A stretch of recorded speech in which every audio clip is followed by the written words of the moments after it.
creative friends, welcome to my channel. In this video, we're going to be making some ketchup, and I'm going to be using two things that I really love to make this ketchup. First thing I'm going to be using is the Mrs. Wages Create Ketchup Tomato Mix. This is awesome. I love this because it makes making ketchup super simple. I did a video a while back of making ketchup from scratch, and it takes a lot of work. It is delicious. It is so worth it, but sometimes, like right now, I'm running low and I don't have tons of tomatoes. So the reason I love the Mrs. Wages is because you can use fresh or canned tomatoes. Now, it calls for 6 pounds of fresh tomatoes or 6 cans of 14.5 ounces each of petite diced regular or low sodium tomatoes undrained. Thing is, I had 2 of these big cans down there, and these are whole peeled tomatoes. So I called the Mrs. Wages company today and asked them if these are easily substituted for the diced tomatoes, and they said yes. Actually, the whole peeled tomatoes are the equivalent of the 6 pounds of fresh tomatoes. The only difference is I didn't have to go through all the work to peel them. So that's awesome. So for this recipe, I need the 1 can of the tomatoes. I need a can of tomato paste. Got that right here. And that's the little 6-ounce can. Got a cup of distilled white vinegar, and you always want to make sure your vinegar is 5%. Look around, there are different acidity levels out there, but for canning you always have to have 5%. And 1.5 cups of sugar. So you need those 4 items. You need your canned tomatoes, your tomato paste, your vinegar, your sugar, and a convenient packet of Mrs. Wages tomato mix. All I'm going to do is take this potato masher, and I'm going to mash these potatoes down, or these tomatoes, until they're all mashed really well. When that's done, I'm going to put this on the stove, and I'm going to bring it to a boil and then reduce heat and let it simmer for about 25 minutes. After that 25 minutes, I'm going to take the tomato paste and the vinegar, and I'm going to mix them together. Then the tomato paste and the vinegar get put in with the tomatoes, and then I'm going to bring it to a boil, stirring, and then slowly add in the sugar and the contents of this packet. Then you only have to let it go. You let it reduce heat and simmer it for 5 minutes, and then it's ready to can. And when I can it, I'm going to put it in quart jars. It's going to go in the boiling water canner for 40 minutes. So I'll show you that process when we get to it. But the other thing that I'm going to use while I'm making this tomato ketchup that I love are the Forjars canning lids. These lids are awesome. I have to tell you, when there was that big canning lid shortage, Forjars reached out to several of us and said, hey, we'd really like you to try our product. So we did, because we're always looking for good things to show you guys. And these are really, really nice lids.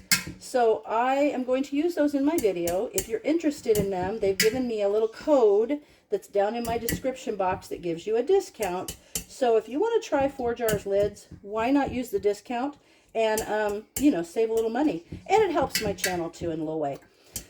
The other thing I want to show you is I went on to Forjars, and they had these great, I love these towels. I just think the graphic is super cute.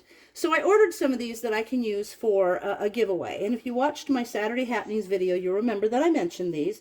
And the way we're going to do the giveaway on these is for this video, what I want you to do is in the comment section, I want you to comment what was the last thing that you preserved.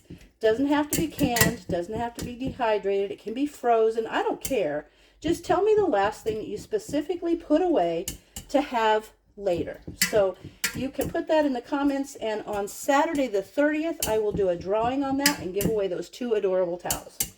So for now, I'm going to go ahead and keep mashing this up until it's nice and mashed, and I'll bring you back when, see, I'm still mashing on it, when it's ready for me to add the other ingredients. Okay, friends, this has gone for 25 minutes, and you can see it's just simmered away just perfectly.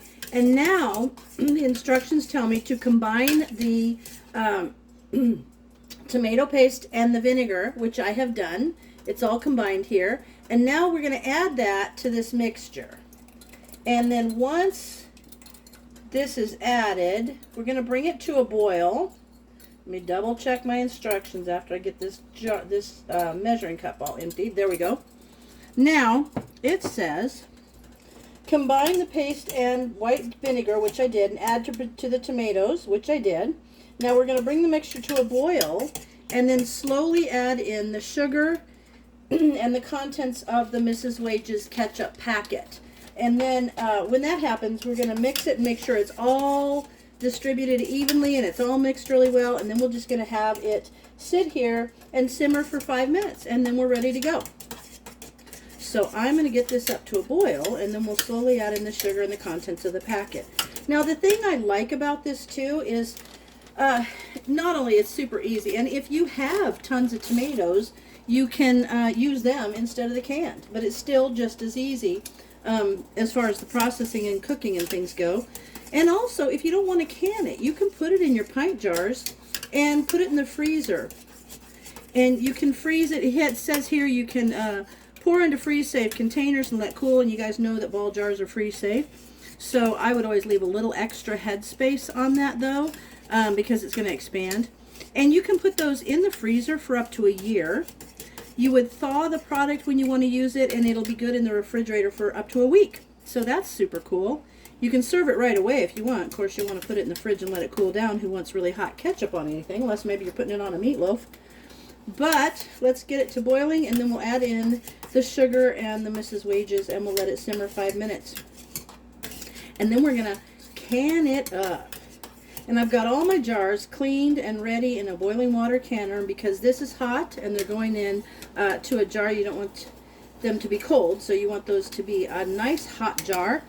And when you're hot packing something, it should be at about 180 degrees in that canner so that those jars don't have temperature shock and crack. And they can do that and you don't even notice until you go to open your canner and see a jar is broken. It could be because there was just a hairline crack from a temperature change. So you just got to watch that. Alright, we're getting to boiling. Here we are. Okay, there's those boiling bubbles. So now I'm going to add a little bit of this. And all your spices are in here. Let's see what kind of spices are in here. There's paprika, dehydrated onions, and different dehydrated garlic. All kinds of good flavors to make it awesome. I'm going to slowly add this. Getting to smell like ketchup.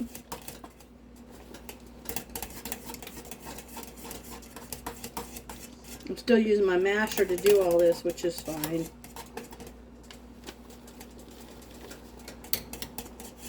I just think these mixes are super easy, and there's so many of them. There's like ones for fruits, pie fillings, there's pickle ones, there's just all kinds of them. I just happened to get a whole bunch of them on sale. And at the end of the season last time, they're not expired, they're great, but I thought those are on sale. I'm going to get a bunch of those, and I actually have a whole bunch more that I should be making. I've got some pasta sauce and some pizza sauce too, and chili base.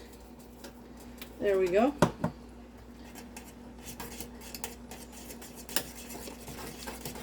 Maybe I'll just go get some more cans of tomatoes and make some more of these because I've got some. I've got chili base, pasta sauce, I've got some more ketchup. Alright, so I'm going to incorporate that really good, get it all stirred in, and then I'm going to let this simmer for 5 minutes, and then I'm going to bring it back and show you guys how we jar it up and get it processed. All right, friends, I've got the ketchup is done. Let me bring it over and let you see it. I'm going to jar it all the way. It looks so good, and it smells so good. Okay, now we're just going to jar it up to 1/8 of an inch headspace. The instructions have me do. Here we go. 1/8 of an inch.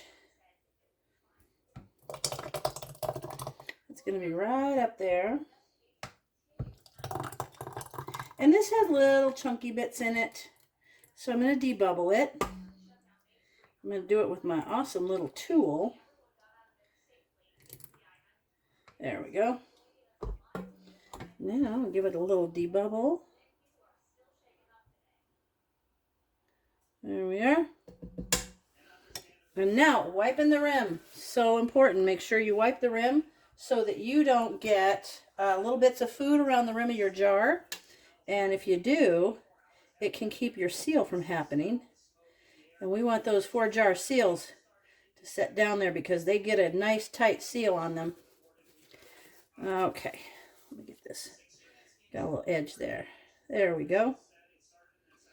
Now we'll pop a seal on.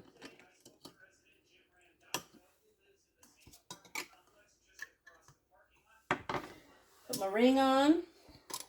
And you're going to do this to fingertip type, which means you just stop when you get to the where there's some resistance. I have this cool tool. It is down in, I believe this is in my Amazon store, but I love it because I've never had a seal fail with it. And there we go. There is my Mrs. Wage's ketchup. Now I'm going to go ahead and fill the rest of the jars. They'll go in a water bath can or a boiling water canner, and they will can for 40 minutes. We'll bring it to a boil and then set the timer for 40 minutes. Then turn it off, take the lid off, let it set for about 5 minutes so it can depressurize, and then bring it out. And I will show you the amazing finished product. There you have it, friend. I have 5 pints of awesome ketchup. See how pretty, what a pretty color. It looks so good. So there is my 5 pints. Oh, hear them. Hear those lids popping. I love it. All right. So there it is. 5 pints of ketchup. Super easy made. I have a lot more mixes, so I'm going to have to make a lot more ketchup. And I just love doing it this way. Super simple, super easy. And there it is. So as always, thanks for watching, and I'll see you in my next video.